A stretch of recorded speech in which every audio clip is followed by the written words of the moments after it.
Assalamualaikum warahmatullahi wabarakatuh. Jumpa lagi di Good Night YouTube channel. Apa kabar nih teman-teman? Semoga kalian yang menonton video ini selalu diberi kesehatan dan dilancarkan rezekinya. Pada kesempatan kali ini aku akan menceritakan pengalaman horor yang dialami oleh sekelompok pendaki Gunung Semeru.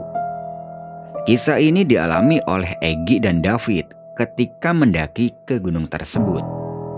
Jadi di pendakiannya ke Gunung Semeru itu, Egy dan satu temannya ini sempat terpisah dari rombongannya. Dan selama terpisah itu, jalan mereka ini sempat diputar-puterin di tempat itu aja, tepatnya di area Jambangan sebelum Kalimati. Nah, karena udah capek dan udah malam juga, akhirnya Egy dan satu temannya itu memutuskan untuk bermalam di tempat itu aja. Tapi ternyata tempat yang dia pakai untuk ngecamp itu adalah...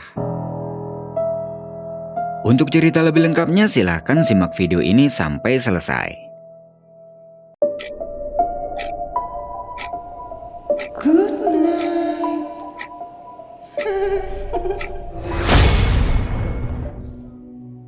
Awal cerita, waktu itu Egy mendapat kabar dari temannya kalau 2 minggu ke depan ada sebuah komunitas pencinta alam yang akan mengadakan pendakian ke Gunung Semeru. Dan dia mengajak Egy buat ikut. Sebut saja temannya Egy itu adalah Rian. Egy mau aja, karena ini kebetulan banget. Jadi sebenarnya Egy ini udah lama pengen ke Semeru, tapi gak ada waktu yang tepat. Egy dan Rian ini belum begitu akrab. Mereka beda kota, dan mereka pernah ketemu itu cuma sekali. Itu pun ketemunya pas di gunung.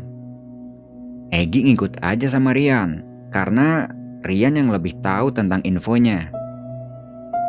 Sambil menunggu kabar selanjutnya dari Rian, dia mempersiapkan fisik mulai sekarang. Dan akhirnya, Rian memberi kabar kalau dia dan Egy udah didaftarin buat ikut. Singkat cerita, 2 hari sebelum hari keberangkatan ke Gunung Semeru itu tiba-tiba Rian memberi kabar kalau dia nggak jadi berangkat dengan alasan yang mendesak. Egy agak sedikit kecewa nih, karena waktu itu dia udah nyiapin semuanya, mulai dari fisik, alat, dan segala macam. Rian minta maaf banget dan dia minta sama Egy buat ikut aja. Dia ngasih kontak admin yang ngadain pendakian itu. Egy mikir-mikir dulu dong, dan akhirnya dia mutusin untuk tetap ikut. Selain karena udah nyiapin perlengkapan, dia juga pengen banget mendaki ke Gunung Semeru. Lagian, dia juga nggak sendiri, dan ini kesempatan dia bisa kenal dengan orang-orang baru buat nambah-nambah temen. Oke lah, keputusan Egy udah bulat untuk tetap ikut. Dia menghubungi kontak admin yang dikasih Rian tadi. Sebut saja, nama adminnya itu adalah Mas Eros. Mas Eros bilang ke Egy, untuk siapa aja yang mau ikut mendaki nanti, semuanya ketemu di Pasar Tumpang. Setelah itu mereka akan bareng-bareng menuju ke pos pendakian. Singkat cerita, Egy berangkat nih menuju ke Pasar Tumpang. Dan sesampai di sana ternyata udah banyak banget pendaki dari berbagai daerah. Egy menyapa mereka, kemudian kenalan. Dan di situ juga ketemu sama Mas Eros, salah satu pendaki yang udah senior.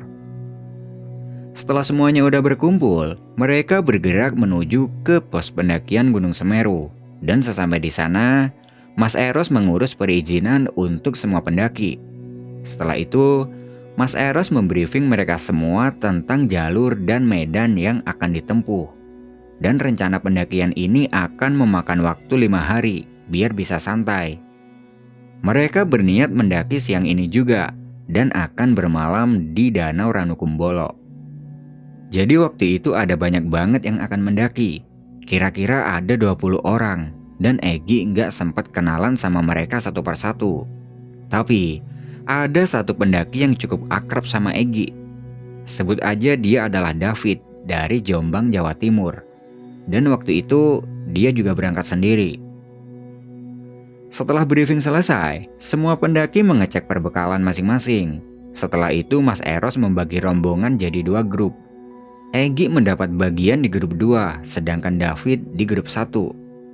Setelah semuanya udah siap, Pendakian dimulai sekitar jam 1 siang. Rombongan 1 berjalan duluan dan dipimpin oleh pendaki yang udah senior. Sebut saja dia adalah Mas Fuad. Sedangkan grup 2 berjalan di belakangnya yang dipimpin sendiri oleh Mas Eros. Perjalanan menuju Ranukumbolo tidak ada halangan apapun, hingga sampailah mereka semua di sana sekitar jam 7 malam. Semua pendaki mendirikan tenda, begitupun dengan Egy. Jadi waktu itu Egy ini membawa tenda sendiri yang berkapasitas 4 orang. Di Ranukumbolo itu, dia ketemu lagi sama David. Dan karena tendanya Egy ini cukup luas untuk ditempatin sendiri, dia tidur satu tenda sama David, pakai tendanya Egy. Malam itu suasana di Ranukumbolo sangat ramai oleh rombongan mereka sendiri. Ada yang masak, ada yang bercanda, dan segala macam. Di sela-sela keramaian, Egy dan David saling ngobrol gitulah, menceritakan pengalaman mendakinya masing-masing, biar lebih akrab. Nah, di sela-sela obrolan, pandangan Egy tertuju ke salah satu pendaki cewek yang kelihatannya serem banget. Ceweknya itu diem aja, gak bergerak sama sekali. Dia duduk dengan posisi kakinya membentuk W gitu. Kepalanya sedikit miring ke kiri, dan rambutnya ini terurai panjang. Dia sedang melihat ke arah mereka berdua. Egy ngasih tahu ke David, "Mas, itu cewek kok serem banget ya?" "Yang mana?" "Itu yang duduk di samping tenda." Iya ya, rombongan sini juga ya?" "Gak tahu, tapi tadi di grup 2 perasaan gak ada cewek itu." Mereka gak begitu ingat sama semua anggota karena cukup banyak. Lagian, di rombongan itu juga banyak ceweknya. Akhirnya, sama mereka dibiarin aja dan lanjut ngobrol-ngobrol lagi. Sesekali, Egy ngelirik ke cewek itu. Karena posisi duduknya Egy ini kebetulan menghadap ke sana. Dan cewek itu masih di posisi yang sama, sambil terus melihat ke arah mereka. "Mas David, itu cewek masih ngeliatin kita loh." "Udah mas, biarin aja, jangan diliatin. Ntar dikiranya kita gak sopan."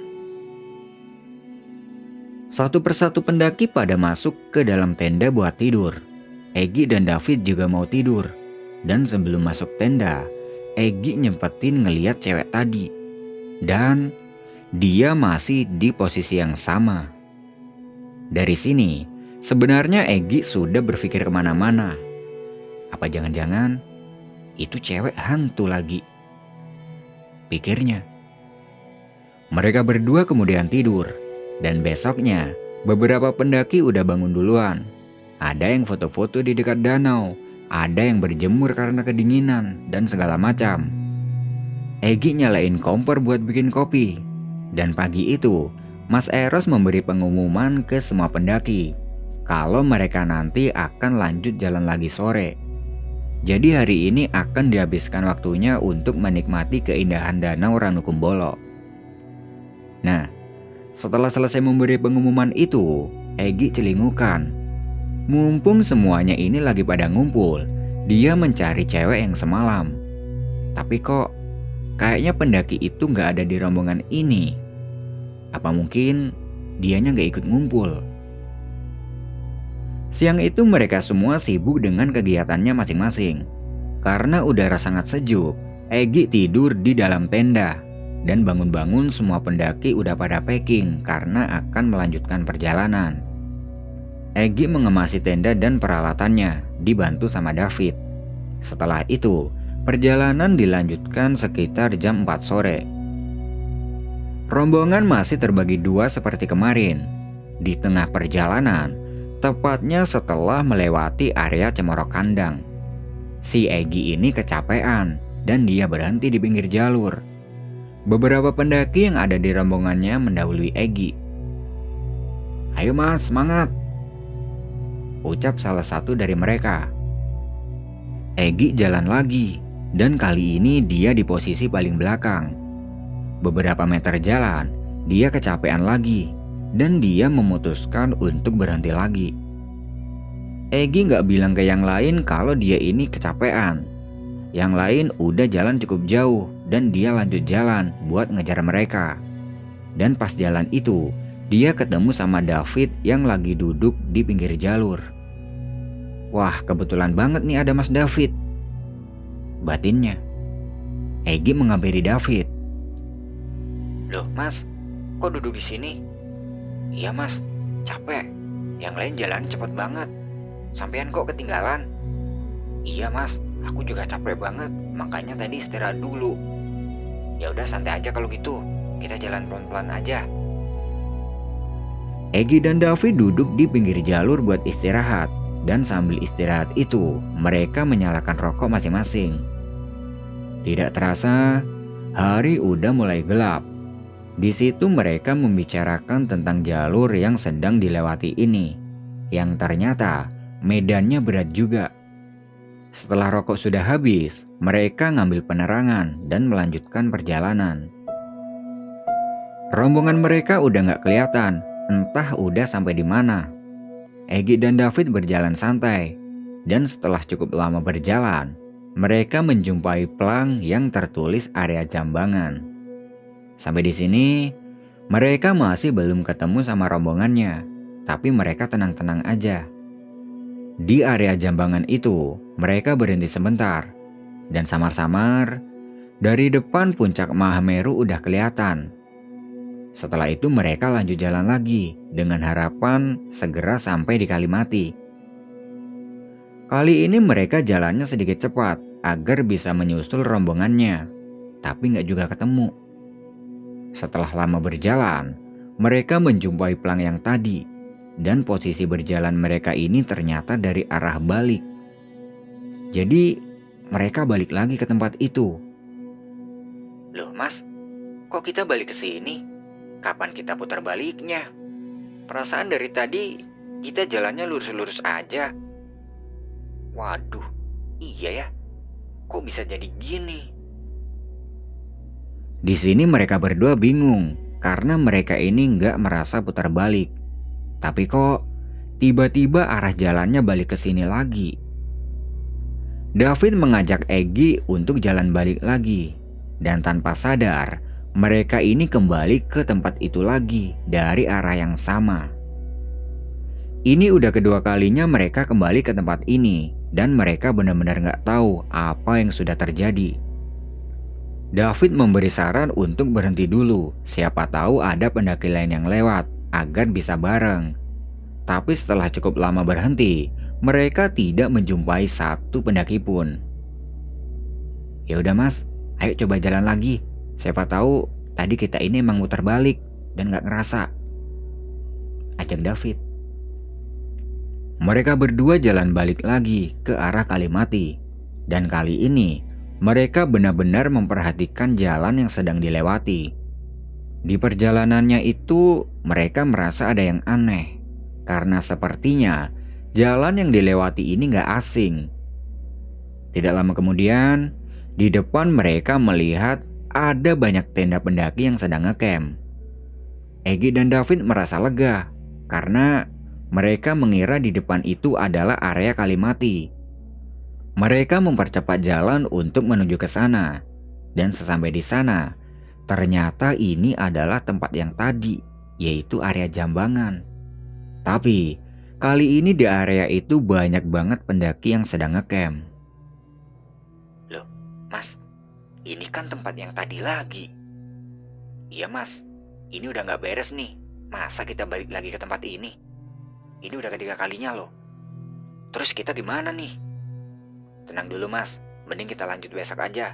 Sekarang kita camp di sini, mumpung lagi ada banyak pendaki. Egy setuju dengan usul David dan mereka ikut ngecamp di sini. Tenda milik David didirikan di antara tenda-tenda pendaki yang ada di situ. Ketika mereka sedang mendirikan tenda, Egy memperhatikan pendaki yang ada di sini dan mereka semua tampak aneh. Dari cukup banyaknya pendaki yang ada di sini, gak ada satupun yang terdengar bicara. Mereka beraktivitas seperti pendaki pada umumnya. Ada yang masak, ada yang jalan mondar-mandir, dan ada juga yang hanya berdiam diri di depan tenda. Jadi meskipun di sini banyak pendaki, tapi suasananya sangat sunyi. Setelah tenda sudah selesai didirikan, mereka berdua mengambil kompor untuk bikin cemilan, sekalian membuat kopi. Egi masih memperhatikan semua pendaki yang ada di sini, dan mereka semua ini sama seperti tadi. Setelah kopi sudah jadi, David menawari satu pendaki yang ada di dekat mereka. "Mas, monggo kopi." Pendaki itu tidak menjawab iya atau enggak, cuman melihat ke arah mereka aja. Lalu, Egi membuka omongan pada David. "Mas, orang-orang yang ada di sini kok aneh ya? Aneh kenapa, Mas? Gak ada yang ngomong loh dari tadi." "Iya sih, aku juga mikir gitu dari tadi. Udahlah biarin, kita tidur aja. Besok pagi-pagi kita lanjut jalan lagi." Kopi yang masih sisa diletakkan di pinggir tenda dan mereka masuk ke dalam tenda untuk tidur. Sebelum tidur, mereka meletakkan bendera grup di atas tenda dengan tujuan nanti kalau Mas Eros nyariin, biar dia tahu kalau mereka sedang camp di sini. Si David sudah tertidur lelap, tapi tidak dengan Egi. Entah kenapa, malam itu Egi tidak bisa tidur. Terlihat jam tangan sudah menunjukkan pukul 1 dini hari, dan suara aktivitas pendaki yang ada di luar itu masih terdengar. Sepertinya mereka pada belum tidur. Egi ingat dengan kopinya yang belum habis tadi, dan karena belum bisa tidur, dia keluar ke teras tenda untuk menghisap sebatang rokok dan menghabiskan kopinya. Sambil ngopi itu, dia memperhatikan pendaki yang ada di sini. Dan mereka ini masih beraktivitas sama seperti tadi. Gak ada yang ngomong, ada yang masak, mondar-mandir, dan segala macam. Egi berpikir, ini orang-orang kok pada aneh gini kenapa ya? Rombongan dari mana sih mereka ini? Lalu, pandangan Egi tertuju ke satu pendaki cewek yang sedang duduk di dekat tenda. Ingat dengan pendaki cewek yang dilihat Egi di Ranu Kumbolo semalam gak? Nah, itu. Gak salah lagi. Itu adalah pendaki cewek yang semalam. Cewek itu memperhatikan Egi terus. Jadi, dia ini pakai sweater hitam lengan panjang dan posisi duduknya pun sama persis seperti semalam. Egi berpikir, loh, itu kan pendaki yang di Ranu Kumbolo semalam. Kok bisa ada di sini? Pertanyaannya, itu cewek dari rombongan siapa? Kalau dari rombongannya Egi jelas bukan, soalnya sekarang dia ada di sini. Dan di Ranu Kumbolo semalam itu nggak ada rombongan lain selain rombongannya Egi. Cewek itu terus melihat ke arah Egi, dan lama-lama Egi merasa takut. Dia matiin rokoknya dan masuk ke dalam tenda. Di dalam tenda, dia berpikir kemana-mana. Selain semua pendaki di sini kelihatan aneh, kok bisa cewek yang tadi itu ada di sini? Dia mengabaikan semua itu, kemudian tidur. Besoknya, sekitar jam 6 dia bangun dan melihat David sedang goreng-goreng sesuatu di depan tenda. Udah bangun mas? Monggo ngopi dulu," ucap David. Egi keluar dari tenda dan minum kopi yang udah dibikin sama David. Di luar tenda itu, Egi kaget bukan main. Karena tempat ini sepi banget. Rombongan pendaki yang semalam itu udah gak ada. "Loh mas, rombongannya semalam apa udah lanjut jalan?" "Gak tahu, aku bangun udah sepi kayak gini kondisinya." Egi mikirnya, mungkin rombongan yang semalam itu udah lanjut jalan. Entah lanjut naik, apa lanjut turun. Egi pergi ke semak-semak buat pipis. Dan setelah selesai pipis, dia memperhatikan keadaan sekitar. Kok aneh ya? Perasaan semalam ramai banget loh pendaki di sini, tapi kok nggak ada bekasnya sama sekali. Kalau semalam banyak pendaki, harusnya kan ada bekas sampah atau bekas apa gitulah. Tapi ini kok bersih, gak ada bekasnya orang ngecamp. Dia lanjut bantuin David bikin mie instan dan menanyakan kejanggalan yang dia rasakan. Ternyata David juga berpikiran sama dengan Egi. Sejak bangun tadi, dia juga udah mikir kayak gitu. Egi juga bilang kalau semalam dia melihat cewek yang ada di Ranukumbolo itu ada di sini. Dan di situ mereka berdua ini tiba-tiba merinding. Sambil masak, mereka membahas soal itu. Dan ini benar-benar aneh. Tidak lama kemudian, dari atas ada Mas Fuad dan Mas Eros datang. Lah, ini dia anaknya. Ngapain kalian camp di sini? Iya Mas, semalam kita jalannya ketinggalan, makanya kita camp dulu di sini. Mas Eros dan Mas Fuad ikut gabung sama mereka, sekalian nungguin mereka masak. Ternyata, Mas Eros dan Mas Fuad ini baru nyadar tadi pagi kalau anggotanya ini berkurang 2. Di situ mereka ngobrol-ngobrol dan Egi tanya ke Mas Eros. Ada rombongan lain juga ya Mas yang udah nyampe di Kalimati? Gak ada, cuma rombongan kita doang sejak kemarin. Loh, tapi semalam ada kok, banyak banget malah. Kita kan di sini sama mereka. Masa sih? Perasaan gak ada tuh. Apa mungkin udah turun ya? Gak ada. Kalaupun udah turun, pastilah udah simpangan sama aku. Kata petugas kemarin juga gak ada yang daki kok selain kita. Egi dan David bingung. Kok bisa kata Mas Eros gak ada pendaki? Padahal semalam jelas-jelas mereka ini ngecamp di sini sama rombongan itu. Egi menceritakan tentang kejanggalan yang mereka alami, tentang jalan mereka yang terus-terusan kembali ke tempat ini, dan juga tentang rombongan yang semalam ngecamp di sini. Mas Eros dan Mas Fuad ikut mikir. Lalu, Mas Eros minta pada mereka untuk lupain aja. Lebih jelasnya, tanya aja ke pos, nanti kalau udah turun. Setelah makan mie instan, mereka mengemasi tendanya, kemudian lanjut jalan menuju ke Kalimati. Nah, kalau menurut Mas Eros nggak ada rombongan lain selain rombongan mereka, terus rombongan yang semalam itu siapa? Menurut Mas Eros, apa yang dilihat Egi dan David itu mungkin sesuatu yang bersifat gaib, dan dia minta pada mereka buat lupain aja. Yang penting, sekarang jangan sampai terpencar dengan rombongan. Dan kalau capek mending bilang aja, jangan malu-malu. Singkat cerita, sampailah mereka di Kalimati. Hari itu mereka full istirahat karena nanti malam perjalanan akan dilanjutkan menuju ke puncak Mahameru. Malamnya, sekitar jam 12 malam semua rombongan berkumpul untuk diberi arahan sama Mas Eros. Kemudian, mereka jalan bareng-bareng menuju ke puncak. Dan syukurlah, mereka semua bisa sampai di puncak sekitar jam 6 pagi tanpa ada yang tertinggal. Di puncak, mereka menikmati pemandangan yang ada. Dan Egi senang banget karena dia udah bisa kesampaian untuk mendaki ke Gunung Semeru sampai puncak. Setelah puas di puncak, mereka kembali turun ke Kalimati. Dan sore harinya mereka bergegas kembali turun. Di area Jambangan, Egi memperhatikan tempat campnya semalam. Dan di sini memang benar-benar nggak ada tanda-tanda orang yang habis ngecamp. Singkat cerita, sampailah mereka di Ranukumbolo ketika hari udah gelap. Di situ mereka bermalam dulu. Dan di Ranukumbolo malam itu ada beberapa pendaki lain yang juga sedang ngecamp. Keesokan harinya, mereka kembali turun.